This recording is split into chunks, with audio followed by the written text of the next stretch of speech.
एक ये छोटा सा बच्चा है,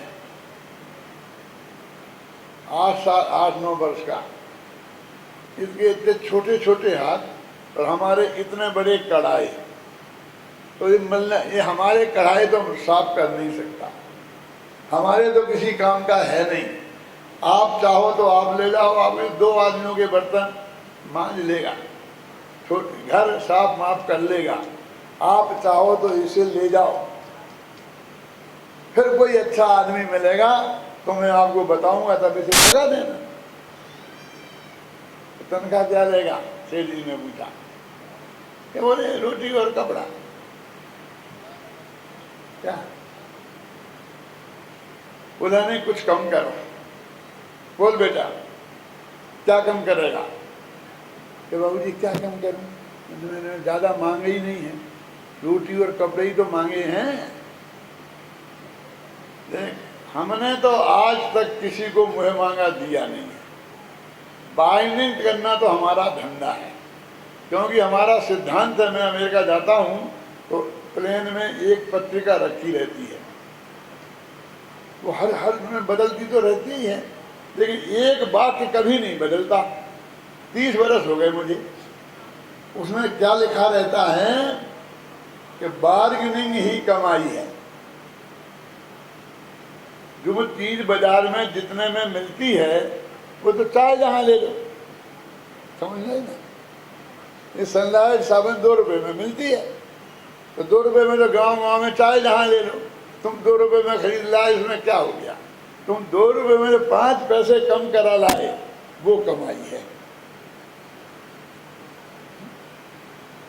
बार्गेनिंग इज अर्निंग, ऐसा लगता रहता। वो मैं हर दफे पढ़ता हूँ, पत्रिका पलटा पलटी करता हूँ। क्यों? तो हम बार्गेनिंग तो करेंगे। सेठ जी बोले कि ठीक है, तो अब बोल क्या कम करेगा? तो रोटी कम करूंगा तो भूखा रहूंगा, तो आपके यहाँ काम नहीं कर पाऊंगा, इसलिए कपड़े कम कर देता हूं, आपके घर दिगंबर होके रहूंगा। तब सेठ जी को पता लगा कि मैं कितनी गलत बात कर रहा था। रोटी और कपड़ा सबसे कम चीज मांगी, और उसमें भी बात नहीं चाहिए इसको, उसमें भी कम कराएगा। इस तरह वो लड़का अपने ही घर में चौका बर्तन करने के लिए आ गया, और तनख्वाह क्या? रोटी और कपड़ा। माँ बहुत दुखी है उसकी। क्यों? क्योंकि बेटा खो गया है। बेटा भी बहुत दुखी है, क्योंकि माँ बाप खो गए हैं। माँ बाप खो गए हैं, बेटा खो गया है।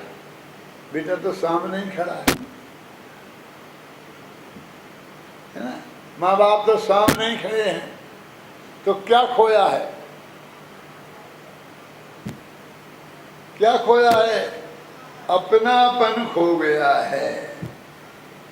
ये बेटा अपना है, ये माँ पिता हमारे हैं, अपने हैं। जो पहले अपनापन था तो आनंद बरसता था, और वो अपनापन खो गया तो माँ बाप भी कितने दुखी, और वो बेटा भी कितना दुखी। बोलो, दुख का कारण क्या है? अपने में से अपनापन खो जाना अनंत दुख का कारण है। और सुख का कारण क्या है? अपने में अपनापन हो जाना। अपने में से अपनापन खो जाना ये अनंत दुख का कारण है, और अपने में अपनापन हो जाना ये अनंत सुख का कारण है। इतना सा मोक्ष मार्ग है। मैं तो बहुत सरल बता रहा हूं आपको। इतने उपवास करने पड़ेंगे, इतने व्रत पालने पड़ेंगे, इतने पैसा दान में देना पड़ेंगे, इतना चंदा करना पड़ेगा, इतने व्यायाम करना पड़ेगी, टांगें ऊपर करनी पड़ेंगी, नीचे करनी पड़ेगी। क्यों? सारी दुनिया में भटकना पड़ेगा? कुछ नहीं, बस यहीं शांति से बैठे हो और अपने में अपनापन आ जाए तो अनंत सुख की धारा फूट पड़ेगी, और अपने में अपनापन खो गया तो अनंत दुख की धारा। देखो बच्चा को सुखी होने के लिए क्या करना, माँ बाप को सुखी होने के लिए क्या करना, कि अपने बच्चे को खोजना है। क्यों? क्या करे वो बच्चे के खोजने के लिए? क्या करे?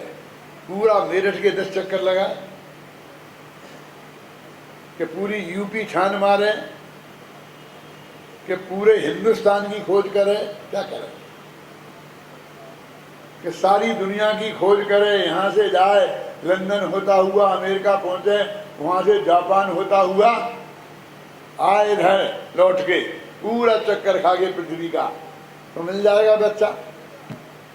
लेकिन हम तो आत्मा की खोज में ऐसा ही कर रहे हैं ना, सारी दुनिया छान मारे, सोनगढ़ चले जाओ, जयपुर चले जाओ, यहाँ चले जाओ, वहां चले जाओ, कहीं नहीं जाना है। क्यों? कि बच्चा तो घर में है। आत्मा तो तू स्वयं है, इस आत्मा की खोज में कहाँ जाना है? कहीं नहीं जाना है। ऐसा नहीं कि मैं कहता हूँ सोनगढ़ में जाना, जयपुर आना, ऐसा मैं नहीं कहता हूँ। मैं कहता हूँ ना सोनगढ़ जाना ना जयपुर जाना, तो शिविर में जाना कि नहीं जाना, कि अपने में जाना। ये सुनना हो तो शिविर में जाना, कि कहीं दूसरे में नहीं जाना है, सिर्फ अपने में जाना है। बच्चा पोंछा लगा रहा था और माँ बाप के चाय पानी बन गया था, तो डाइनिंग टेबल पर बैठकर चाय पानी और थोड़ा हलवा बनाया था, तो वो खा रहे थे, वो बैठे थे, लेकिन खबे ही नहीं, गले के अंदर उतरे ही नहीं, आंख में अश्रु की धारा, और बच्चा भी पोंछा लगा रहा। बच्चे को जोर की भूख लगी और हलवा की सुगंधी आकर जो हमेशा खाता था उसको एकदम मन ललचाए, और माँ बाप से खाया नहीं जाए। थोड़ा पोंछा बंद करके और पहुंचा डाइनिंग टेबल के पास, अम्मा जी थोड़ा सा हलवा मुझे। चुप रह, जा पोंछा लगा, बचेगा तो बाद में देखेंगे, बाद में देंगे नहीं बाद में देखेंगे, बचा रहेगा तो। अरे पूरा ही बचा रहना है, तुमसे तो कभी ही नहीं रहा। लेकिन तो ऐसा कह नहीं सकते कि बाद में देंगे, और तत्काल तो दे ही नहीं सकते। मैं पूछता हूं अपने उस सगे बच्चे से जिसके आगे पीछे अम्मा जी दौड़ा करती थी, क्यों एक गिलास में दूध लेके और बेटे को पिलाना है, तो यहाँ भागता है बच्चा, यहाँ भागता है, और अम्मा जी दौड़ती यहाँ जाती हैं, वहाँ जाती हैं, वहाँ जाती हैं, मनाती हैं, पी ले बेटा, पी ले बेटा। क्यों? आप लोगों को ज़्यादा अनुभव होगा। ये दादियाँ कितनी अपने पोतों के पास पीछे दौड़ती हैं दूध पिलाने के लिए, और वो मांग रहा है तो झिड़क रही है। क्यों? ये व्यवहार ये माताओं का क्यों हो गया है ऐसा, मेरी समझ में नहीं आता।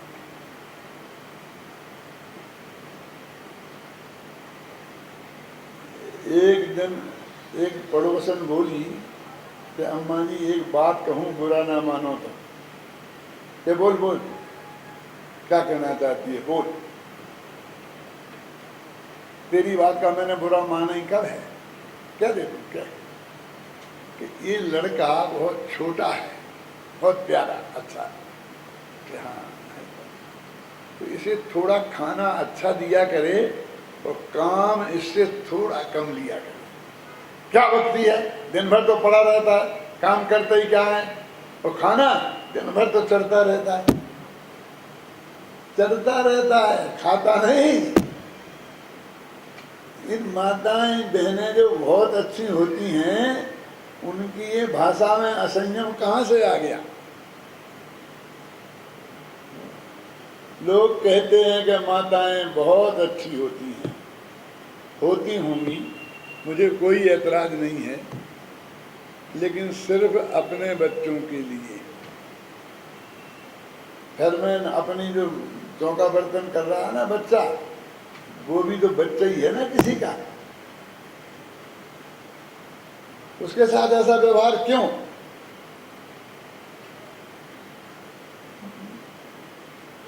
वो अपनापन नहीं है, अपनापन खो गया है तो सगा अपना बच्चा है, फिर भी उसके साथ व्यवहार सही नहीं है। खाना भी देगी तो अपमान पूर्वक, उसे 2 रोटियां शांति से सम्मान पूर्वक बैठ के नहीं खाने देगी। वो खाना खाने बैठेगा और इसका भाषण चालू होगा, ऐसा करना चाहिए, ऐसा करना चाहिए, ये सफाई में ऐसा करना चाहिए, कपड़े धोने में ये करना चाहिए। भाषण बाद में कर लेना, 2 रोटियां खा लेने देना शांति से। ये माताओं बहनों का बच्चों के प्रति ये व्यवहार है तो क्यों है? क्योंकि उनमें अपनापन नहीं है। अब हम कितना समझाएं कि ये लड़का बहुत अच्छा है, गोरा भूरा है, पढ़ा लिखा है, बुद्धिमान है, समझदार है, क्यों?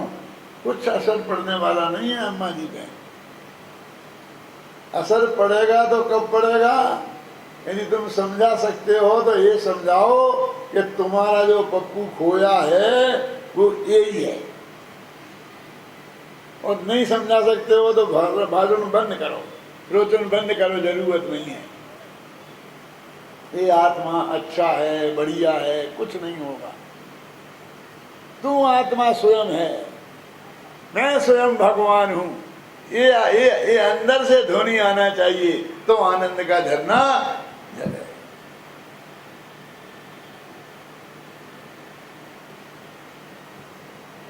घर में बच्चा है, माँ बाप सामने हैं, अपना घर है, हैं?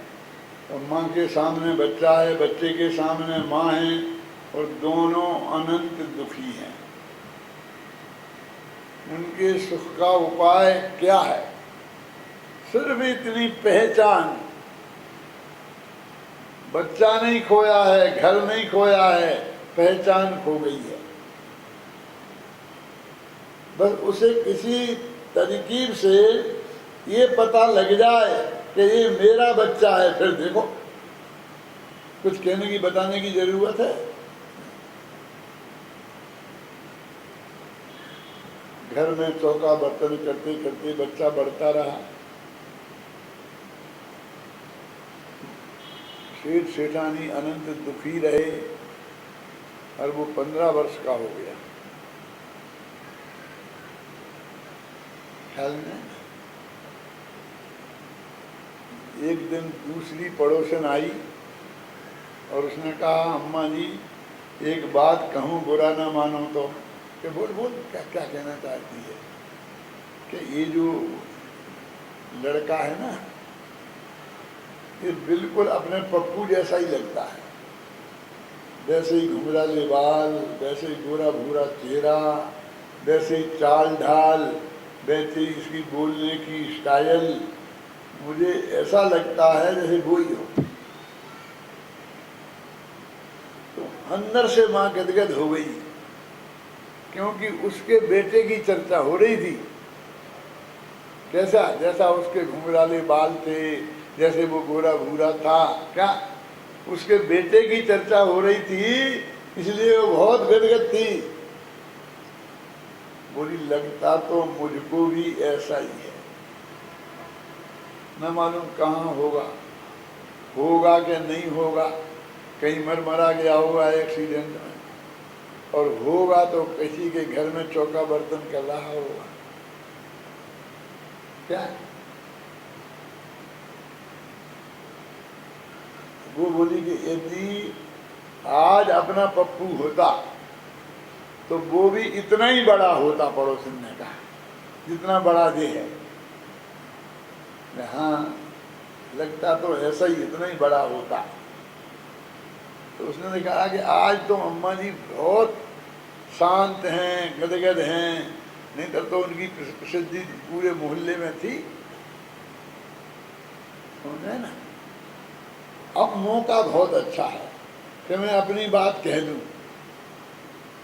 तब वो बोली कि अम्मा जी ऐसा करो ना, अपने पप्पू को खोए तो 10 बरस हो गए और आज तक तो मिला नहीं, और ना भविष्य में मिलने के कोई चांस हैं।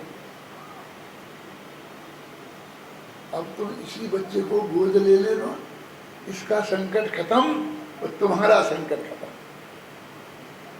इसने तरकीब बताई तो एकदम अम्मा जी लाल बबूला हो गई एकदम। क्या भक्ति है, ना मालूम किस छिनाल का होगा। किसको कह रही है? अपने ही बच्चे को कह रही है कि किस छिनाल का होगा। इन माताओं बहनों को दूसरों के बच्चे छिनाल के ही देखते हैं, और अपने सोचो, बच्चा तो वही था उसी का।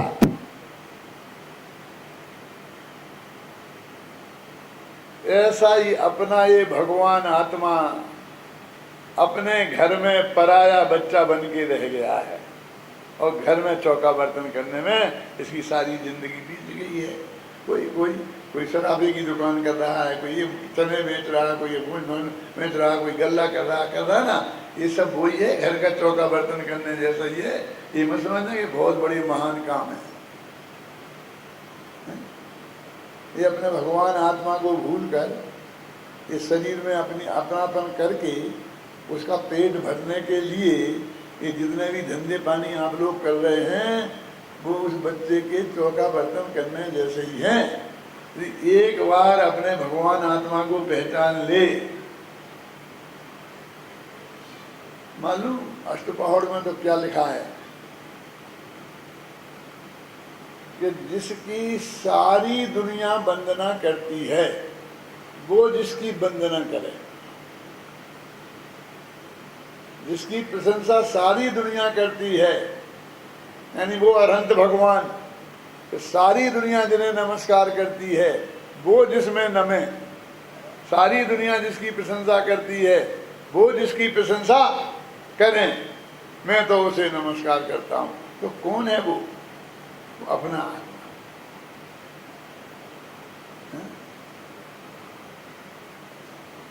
कुंद कुंद का नमोकार मंत्र तुमने देखा सुना कभी?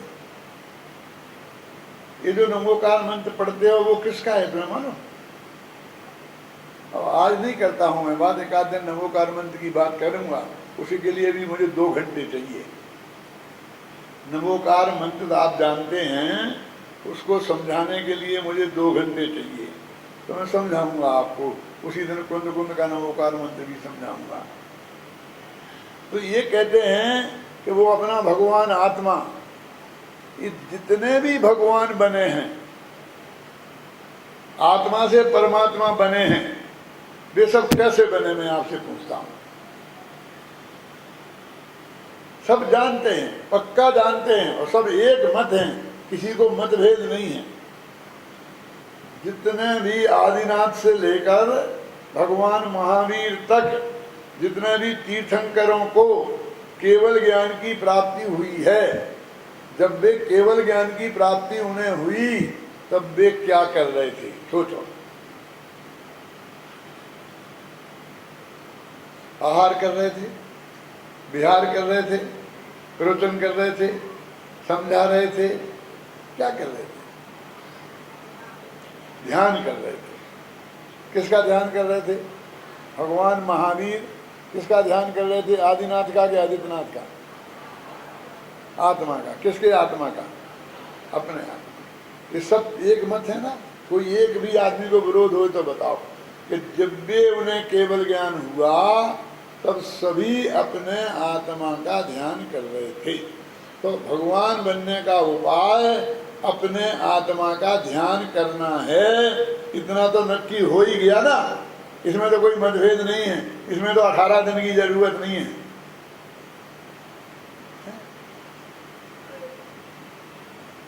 अब अपने आत्मा का ध्यान कर रहे थे, तो ठीक है ध्यान कर रहे थे, लेकिन हमारी समझ में नहीं आया कर क्या रहे थे। कि ध्यान, वो ध्यान तो ठीक है लेकिन कर क्या रहे थे? कि ध्यान कर रहे तो ध्यान क्या कर रहे? ध्यान में क्या कर रहे थे? रीढ़ की हड्डी सीधी, हाथ पर हाथ रखे थे, तो आंखें बंद। ये तो शरीर की क्रिया है भाई साहब। फिर आंखें बंद हैं, हाथ पे हाथ रखना, रीढ़ की हड्डी सीधी, तो ऊंट को तो कभी समय दर्शन होगा ही नहीं, क्योंकि उसकी तो रीढ़ की हड्डी कभी सीधी हो ही नहीं पाती है? तुम बताओ कि वो ध्यान में कर क्या रहे थे? कि आत्मा को जान रहे थे। तो इसका मतलब ध्यान करने के लिए आत्मा को जानना पड़ता है। ज्ञान में और ध्यान में फर्क क्या है जानते हैं? जानना उसका नाम ज्ञान, और लगातार जानते रहना उसका नाम ध्यान। बहुत सरल। पहली दफे जानना उसका नाम ध्यान ज्ञान, और लगातार उसी को लगातार जानते रहना उसका नाम ध्यान। आत्मा को उनने जाना तो वो ज्ञान हो गया, फिर लगातार जानते रहे अंतर्मुहूर्त तक तो वो ध्यान हो गया, और अंतर्मुहूर्त में केवल ज्ञान हो जाता। ध्यान से ज्ञान, ज्ञान से ध्यान। इतना सा मोक्ष मार्ग है कि वो 12 वर्ष तक तपश्चर्या करी, उसका क्या हुआ? कि कुछ नहीं। उनको केवल ज्ञान तो वो अंतर्मुहूर्त के आत्मा के ध्यान से हुआ ना। और बाहुबली को 1 वर्ष तक नहीं हुआ, ध्यान में खड़े रहे। कि ध्यान में खड़े रहे? अरे ध्यान में 1 वर्ष तक नहीं लगता। ध्यान हो तो अंतर्मुहूर्त में केवल ज्ञान होता है। तो खड़े रहे, ध्यान बीच बीच में टूटता रहा, अंतर्मुहूर्त तक लगातार नहीं रहा, तो उन्हें नहीं हुआ। अब जब आत्मा को जानेंगे तभी तो उसमें अपनापन आएगा ना। बिना जाने अपनापन कैसे आ जाएगा? तो मोक्ष मार्ग कितना रहा? आत्मा को जानना, उसमें अपनापन लाना, और फिर ध्यान करना, बस मोक्ष। इतना मोक्ष में केवल ज्ञान होता है। इतना सा कोर्स है। तो लोगों को आश्चर्य होता है, क्या बात कर रहे हैं, क्या बात कर रहे हैं? सबको उड़ा रहे। सबको उड़ा नहीं रहे। मैंने तो आपसे कहलवाया है ना कि भगवान महावीर को जब केवल ज्ञान हुआ तब वे क्या कर रहे थे। आज तक किसी भी महाराज को, केवल तीर्थंकर को आहार करते हुए केवल ज्ञान नहीं हुआ। विहार करते हुए केवल ज्ञान नहीं हुआ। उपदेश देते देते केवल ज्ञान नहीं हुआ।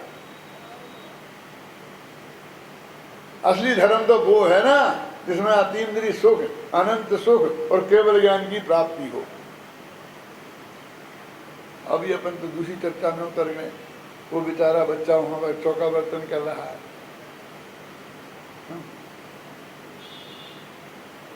यदि माँ ने उसे नहीं पहचाना, उसने माँ बाप को नहीं पहचाना, तो सारी जिंदगी चौका बर्तन करते जाएगी।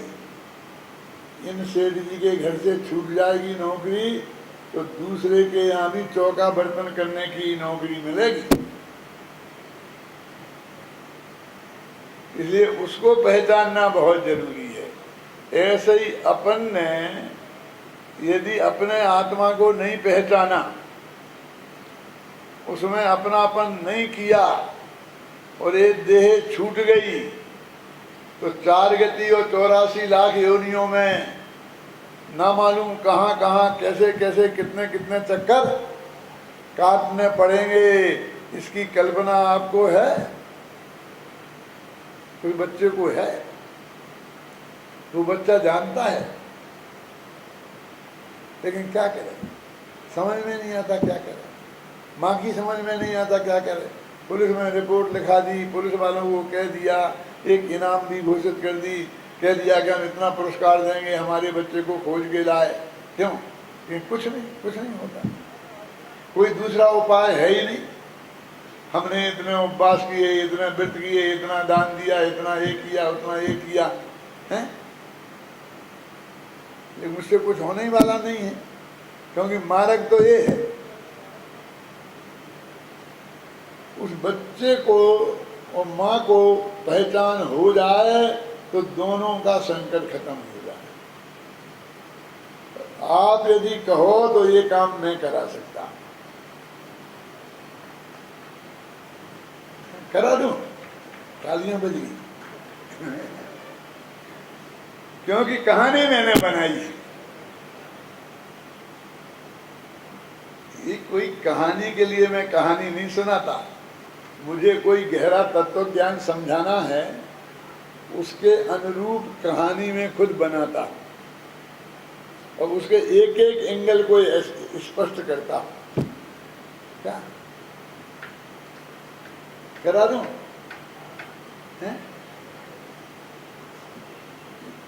जब वो बच्चा 16 वर्ष का हो गया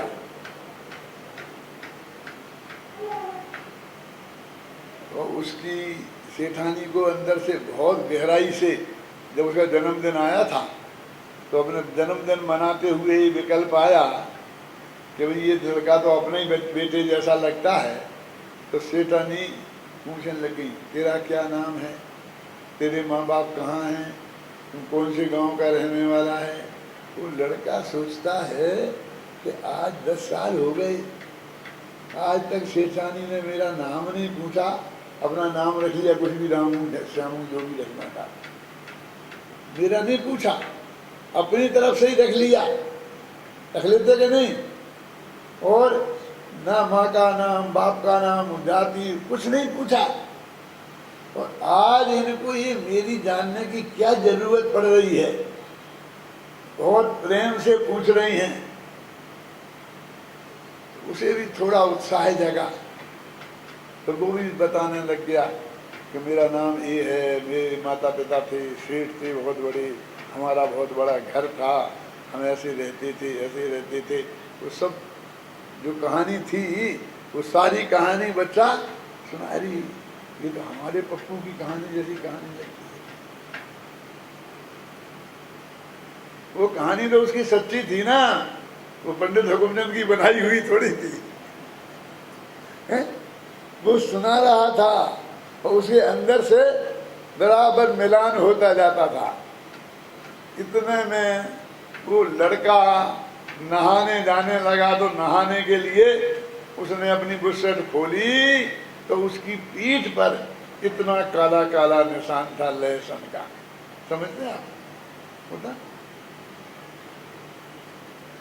ये देख के अरे ऐसा निशान तो हमारे पप्पू की पीठ पे था और इसकी पीठ पे भी ऐसे ही निशान है। अब और गहराई से छानबीन शुरू हुई और उसको भरोसा हो गया कि ये मेरा बच्चा है। अब क्या होगा? क्यों? एकदम चिल्लाई। सेठ जी दौड़े दौड़े आए, क्या हुआ क्या हुआ? अरे देखो तो अपना पप्पू मिल गया। अरे मिल गया तो रोती क्यों है? खुशियां मना, रोने के दिन गए कि इसलिए रोती हूं कि मेरा पप्पू मेरे ही घर में पड़ा रहा, पूरा बचपन निकल गया, ना पढ़ पाया ना लिख पाया, चौका बर्तन करता रहा और मैंने इसे ढंग से खाने को भी नहीं दिया और काम भी डट के लिया। ये पोंछा लगाता था मगर जरा रुके, नहीं पोंछा लगा कि साफ सारी जमीन दर्पण जैसी चमक रही है, गंदगी कहीं है ही नहीं, क्या साफ करूं? बहस करता है, चुप तुम तो लगा, चाहे साफ है तो भी घिसा। नौकर खाली नहीं बैठना चाहिए, चाहे गंदगी हो चाहे नहीं।